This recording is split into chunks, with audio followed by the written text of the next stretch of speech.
Essa imagem representa mais um fracasso brasileiro. O Brasil, tão acostumado ao sucesso em Copas do Mundo, também anda lado a lado com campanhas ruins e vexames. E nesse vídeo eu vou te contar o cruel roteiro de 2010. Uma equipe bem treinada, com bons resultados e que mais uma vez era a favorita. E a lição de como poucos minutos pode dar o fim a um sonho de 4 anos.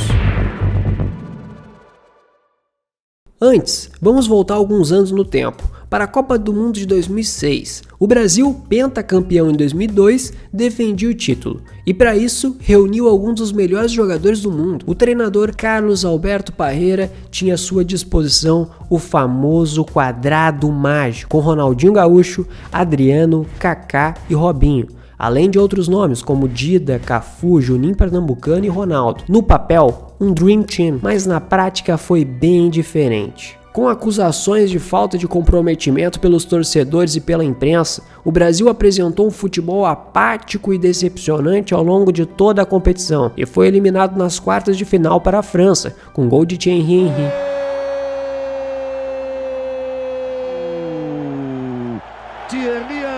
Na primeira chance que deram para ele. Para o início do novo ciclo para a Copa do Mundo de 2010 na África do Sul, a CBF optou por uma mudança drástica na seleção, buscando acabar com a ideia de que o time não se compromete dentro de campo. O treinador escolhido, para a surpresa de muitos, foi Dunga, o capitão do tetracampeonato em 94. Mesmo sem nenhuma experiência como treinador, Dunga tinha a vocação da liderança e um perfil considerado ideal pelo então presidente da CBF, Ricardo Teixeira, para devolver a seleção brasileira aos dias de glória.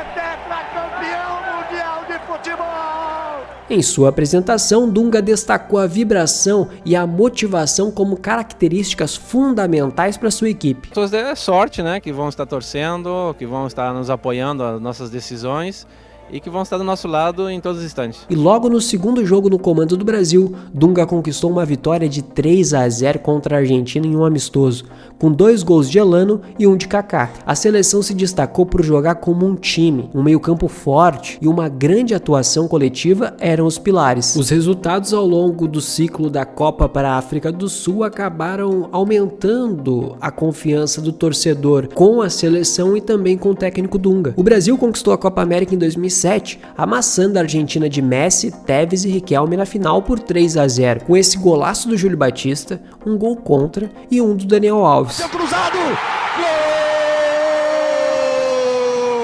Gol! É do Brasil!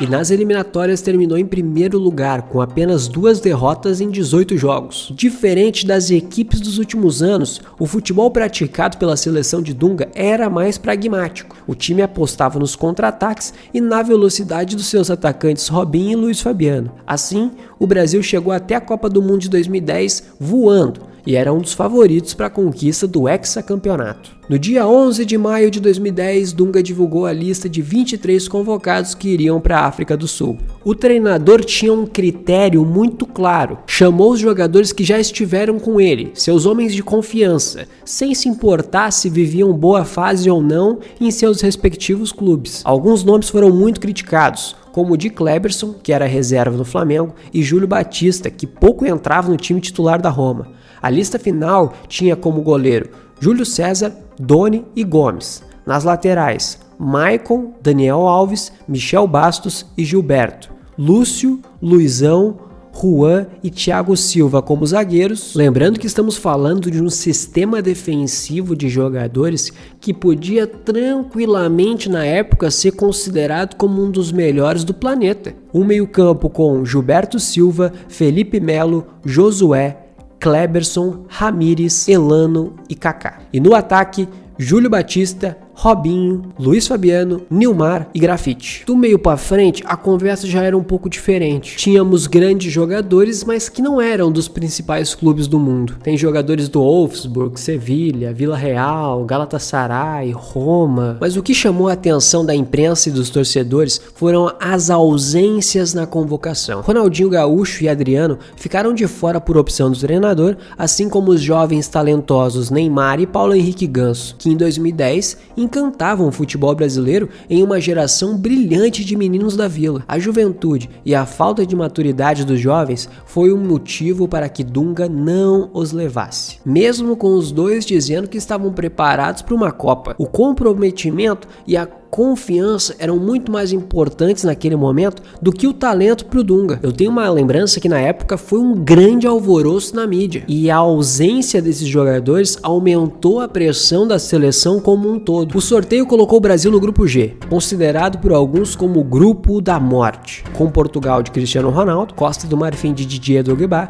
e uma enigmática seleção norte-coreana. O primeiro jogo foi contra a Coreia do Norte em Joanesburgo, capital da África do Sul. Contra uma retranca bem armada dos coreanos, a seleção brasileira teve dificuldade para criar oportunidades durante o primeiro tempo. Sem alternativas no ataque, o primeiro gol brasileiro veio só no começo do segundo tempo, de uma jogada individual do lateral Maicon, que avançou por toda a linha de fundo e acertou o chute de um ângulo quase impossível. Pô, o goleirão também tá de sacanagem, né? Mas lembrando que estamos falando da bola Jabulani, que foi polêmica nesta Copa por ser, digamos que, estranha. Por exemplo, o Júlio César descreveu ela como: parece aquelas bolas que a gente compra no supermercado. Sei lá, parece aquelas bolas que tu compra no supermercado. É muito ruim. Alguns minutos depois, Elano conseguiu o segundo gol. Antes do apito final, os norte-coreanos descontaram o placar em uma falha da defesa do Brasil. O jogo acabou 2-1 e não foi o que todos esperavam contra uma fraca seleção norte-coreana. O segundo jogo foi contra a Costa do Marfim de Drogba, Kalu, Gervinho e Yaya Touré. O confronto acabou sendo marcado pela violência. Os marfienses entraram para bater, provocando a lesão do Elano,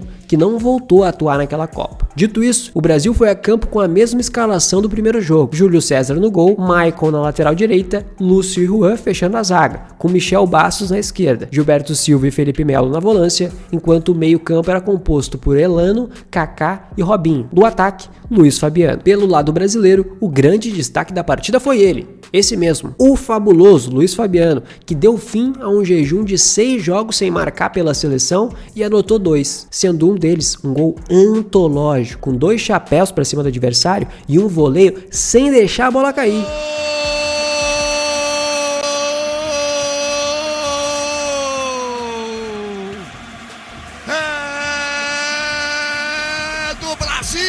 A seleção brasileira venceu por 3-1 com uma boa atuação e garantiu a segunda vitória em 2 rodadas. O terceiro e último jogo era contra Portugal, de Cristiano Ronaldo e Deco, que havia vencido os norte-coreanos por 7-0 no jogo anterior. A observação vai para essa escalação do Portugal. Pouquíssimos jogadores conhecidos. Se comparar com a escalação de atualmente, o desnível é consideravelmente grande. Dito isso, o empate era suficiente para que as duas equipes seguissem para o mata-mata, e ambos tiveram boas oportunidades, mas a bola acabou não entrando e o resultado final, um 0-0 bom para todos. Detalhe que para fazer esse vídeo eu obviamente tive que assistir os melhores momentos dos jogos da Copa, e com eles eu consegui quase que me teletransportar para 2010, porque é muito louco que essa competição teve aspectos muito marcantes, como o clima de frio, as vuvuzelas, a Jabulani. Apesar do Brasil ter se ferrado no final, foi maneiro. Inclusive foi neste momento que eu passei a me apaixonar por este esporte, por futebol. E lembro que essa Copa teve grande importância nisso. Voltando pro vídeo, o Brasil se classificou com 7 pontos, marcando 5 gols e sofrendo 2. Apesar dos bons resultados, as atuações não convenciam, principalmente no setor ofensivo. Dunga não tinha alternativas para o segundo tempo e suas escolhas na convocação começavam a pesar. E com a final da fase de grupos, a Copa de 2010 já revelava algumas surpresas. As finalistas de 2006, Itália e França, se despediram sem conquistar nenhuma vitória. Já a Espanha, outra grande favorita, depois de uma estreia com derrota para a Suíça, conseguiu apresentar ao mundo seu famoso tic-tac e terminou na liderança do grupo. Outra grande zebra foi a seleção paraguaia, que se classificou em primeiro no grupo dos italianos sem perder nenhum jogo. Ao garantir o primeiro lugar no grupo G, o Brasil trilhou um caminho considerável favorável no mata-mata. O adversário nas oitavas de final seria o Chile. Em caso de vitória, o confronto nas quartas seria contra o vencedor de Holanda e Eslováquia. Isso significava evitar favoritas como como Alemanha, Argentina e Espanha,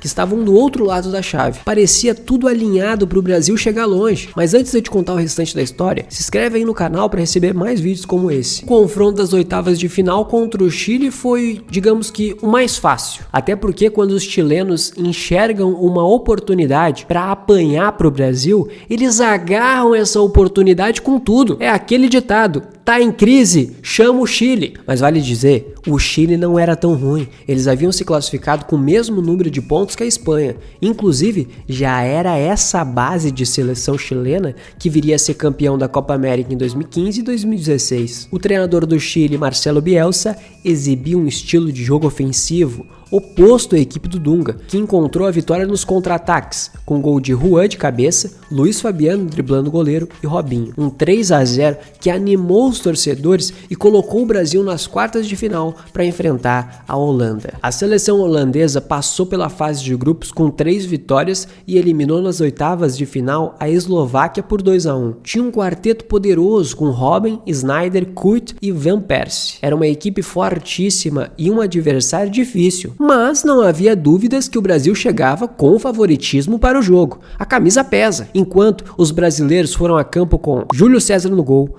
Lúcio e Juan na zaga, Maicon na lateral direita e Michel Bastos na esquerda, Felipe Melo e Gilberto Silva de volantes, Daniel Alves e Kaká no meio e Robinho e Luiz Fabiano na frente. Logo aos 7 minutos o Robinho já marcou um gol, mas estava impedido. Detalhe para essa linha de impedimento semiautomático da Globo 15 anos atrás. E 2 minutos depois, Felipe Melo acertou um belo passe que quebrou as linhas de defesa da Laranja Mecânica e encontrou Robinho cara a cara com o goleiro. Um toquinho por baixo foi suficiente para abrir o placar. Meteu a bola enfiada, olha a chance, bateu! Olha o gol! Olha o gol! Olha o gol! Olha o gol! Olha o gol! Olha o gol! Gol!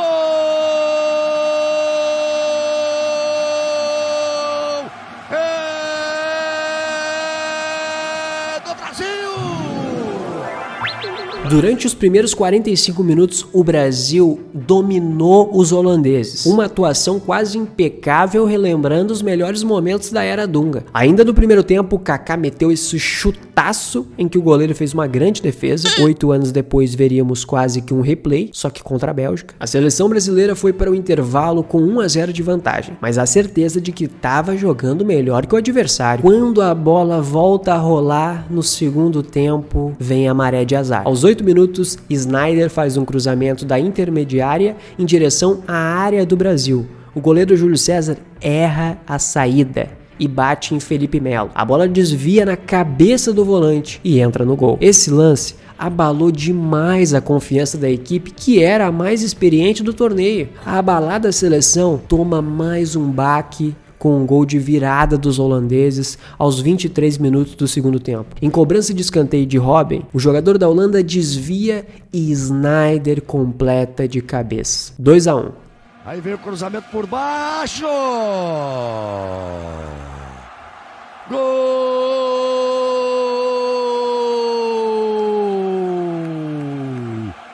Da Holanda!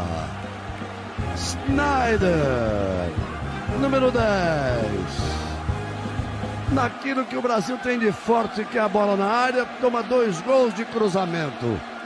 O primeiro vem direto. Mais uma falha do sistema defensivo brasileiro pelo alto. Vale mencionar que o Sneijder tem 1,70 de altura e conseguiu marcar um gol de cabeça no Brasil. O colapso brasileiro se confirmou alguns minutos depois, quando Felipe Melo cometeu uma falta em Robben e em total descontrole pisou no holandês já no chão. O juiz deu vermelho na hora. E o pior, como disse o Galvão, aconteceu o que todo mundo imaginou que poderia acontecer. Com 1 a menos, faltando 15/20 minutos, o Brasil assistiu a Holanda administrar o resultado até o final. Sem grandes opções ofensivas no banco de reserva, Dunga não conseguiu colocar sangue novo em campo e mais uma vez fez falta um meia criativo como um Ganso, um ponta veloz como o Neymar, ou até mesmo um jogador experiente como o Ronaldinho Gaúcho ou o Adriano, todos ignorados pelo treinador. E pela segunda Copa seguida, o sonho brasileiro pelo Hexa se tornou um pesadelo e acabou nas quartas de final. E com uma das eliminações mais trágicas em Copas do Mundo até então, Dunga foi demitido 2 dias depois, quando a seleção voltou para o Brasil. O legado da seleção de 2010 é complexo. O objetivo era evitar o que aconteceu em 2006, quando a equipe parecia estar passeando. E deu certo. O time era organizado, competitivo, eficiente, mas no momento decisivo, as fragilidades emocionais e mentais apareceram. E talvez, só talvez, tenha faltado aquele toque de magia, aquele talento imprevisível que um Neymar ou um Ganso poderiam trazer. Hoje, mais de uma década depois, a gente ainda debate. E se o Dunga tivesse convocado o Neymar? E se tivesse um plano B no banco? E se o Felipe Melo não tivesse, pisado no Robin? Futebol é isso, um eterno jogo de e se. Dito isso, se gostou do vídeo, deixa seu like pra ajudar. Tamo junto, valeu, fui, tchau!